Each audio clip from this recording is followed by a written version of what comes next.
Why did Adam Silver have to put the second apron in? Because LeBron got all his guys together. KD wanted to go play with the Warriors. What? Wait, y'all don't want to win the championship and just compete against each other? Flashback. They have given him everything he wanted. They have the highest payroll in NBA history. He wanted J.R. Smith last summer. They paid him. He wanted Shumpert last summer. They bought in Kyle Korver. He's the best player in the world. Does he want all the good players? He don't want to compete? But for him and his guys, if you don't say he's the greatest ever, it's like you could commit treason. Right. You're either for them or against them. It's like, can I just say you're one of the greatest players of all time? No, you cannot. You cannot. If you do not say he's the greatest of all time, you're committing treason. When it comes to NBA media nowadays, on every podcast, broadcast, every sports show, there's at least one LeBron James fan, one LeBron defender. It can be a former teammate, a close friend, or a media stooge being paid to have certain takes to boost up LeBron James. Now, one guy you can't pay to sway his opinion is indeed Charles Barkley. And Charles, for the better part of a decade, has been semi-critical of LeBron James here and there. And looking at his latest comments, despite being very, very mild, LeBron James Avengers came out in full force to attack Charles Barkley. Social media team, get ready. This is a clip. We're about to social this. All right. Really quickly, I remember Charles Barkley got drafted to a team with Moses Malone, maybe Dr. J, and Maurice Cheeks. Then I remember Charles Barkley going to Houston. And then he teamed up with Akeem Olajuwon. And then Scottie Pippen was also there. So it wasn't older. Olajuwon and Charles Barkley were at year 14. Pippen was at year 11, so he was in his prime. That sounds like teaming up. That sounds like teaming up if I'm wrong. Wrong, wrong, wrong, wrong. You're wrong. So stopping that right there very quickly, for a lot of LeBron James fans, they're not stupid, dumb, even ignorant. A lot of these guys are just liars that are very manipulative. Case in point, someone like Jefferson. This guy compared to Kendrick Perkins is basically bald Einstein. And in this clip, he didn't sound stupid, but what he did is honestly probably worse, as Jefferson in this clip lied by omission and made numerous false equivalencies. The first one involving Charles' time in Philadelphia. Charles, 85 yes, played with Dr. J, Moses, and Mo Cheeks. That's 3 Hall of Famers. But Charles, with those great players, he didn't join those guys and team up with them. Charles, in 85, was drafted to Philly. LeBron, in 2010, left the team that drafted him, joined D-Wade and Chris Bosh, 2 top 10 or top 15 players. Barkley, in 85, didn't do that. And looking at Dr. J, it wasn't prime Dr. J. At this point, the doctor, 34 years old, still an all-star, but not peak Dr. J, Afro Dr. J. So that's Jefferson's first lie and his first false equivalency. Now looking at his second one, even more egregious. As looking at the 99 Rockets, these so-called big three of Charles, Hakeem, and Pippen, it makes it seem like these guys were in their prime at their absolute apex. Olajuwon and Charles Barkley were at year 14. Pippen was at year 11, so he was in his prime. I wish you weren't a liar. Again, someone like Richard isn't a dumb dude, but in this clip, he's playing dumb, leaving out certain facts to bolster his point and enhance his argument. As looking at that so-called big three, Hakeem in 99 was 36 years old. Still an effective player, but he was 36. That year in Houston, 18.9 points, 9.6 boards, 2.5 blocks on 51% shooting. Those numbers, still very good numbers, but it's not prime dream, early 90s, mid-90s Olajuwon. And to add some more context, Olajuwon 97, he only played 47 games and a career low 16 points per game. That year Olajuwon, a devastating knee injury that would alter his career and effectively end his prime. Richard Jefferson doesn't bring that up. Now looking at someone like Scottie, a very similar thing. Pippen 98 with the Bulls, a devastating back injury, had knee injuries, and ankle problems. Pippen by that point was in a clear decline even compared to 96. And 99, it was far from prime Pippen, peak Scottie Pippen. As looking at scoring average, 14.5 points per game, 6.5 boards, 5.9 dimes, 2.0 steals.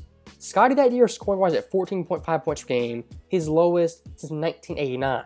Pippen was at year 11, so he was in his prime. Shut up, man! For someone like Richard to defend LeBron James, if you want to defend him honestly, I respect it. But in this case, he has to lie, contort the facts, leave out certain details to blow his point and his entire argument. When you're a LeBron fan like Richard, the truth doesn't always jive with the narrative. And of course, your job, distort the truth, facts, and alter reality to benefit LeBron James and his larger narrative. That sounds like teaming up if I'm wrong, right? Hey, let's go to Shaq and Kobe. Does everybody remember when they recruited Gary Payton, who was still in his prime, and then they recruited Karl Malone? Do we remember that? The second all-time leading scorer to play power forward next to Shaq in his prime after they had won 3 out of the last 4 championships? So, stopping that right there very quickly, for someone like Jefferson, the benefit that I had for him completely out the window. As at this point, you're in fantasy land, not living in reality. Look at the 04 Lakers, Karl Malone, he was 40 years old in year 19. That is not prime Malone, peak Karl Malone. Even looking at the previous year in 03, age 39 in Utah, he wasn't an all-star for the first time since 1987. And looking at his numbers, yes, they are respectable. But is it peak Karl Malone, late 90s, prime Karl Malone, early 90s? It's simply not. And what does Jefferson say? Karl Malone, the second all-time leading scorer. That might sound good, but why is he saying that? Because Jefferson knows deep down Karl Malone, he was 40. So instead of saying age 40 year 19, that would kill his argument, he drops that line to alter the truth and distort reality. Now looking at Gary Payton 04, GP at this point, closer to his prime, but not as absolute apex, peak Gary Payton. As looking at his 03 season, I mean, respectable numbers. 20 points, 8 dimes, 4 boards. For a 34-year-old, that's really impressive. But here's one thing nobody ever mentions. Gary Payton 03, despite playing very, very well, was traded mid-season from Seattle to Milwaukee. So looking at the Sonics, what they thought at this point Gary Payton, he was past his prime, they had to get younger, bring in Ray Allen. So when we look at teaming up, right, he did it. He joined Olajuwon. And then Scottie Pippen came in. And now we're talking about the second apron exists. Did we forget our history? You literally joined a team with Akeem Olajuwon because he had won 2 championships. Sounds like, wow, that sounds like maybe LeBron going and joining D-Wade. And then you brought in Scottie Pippen. Man, that sounds like Chris Bosh joining. It's not the same!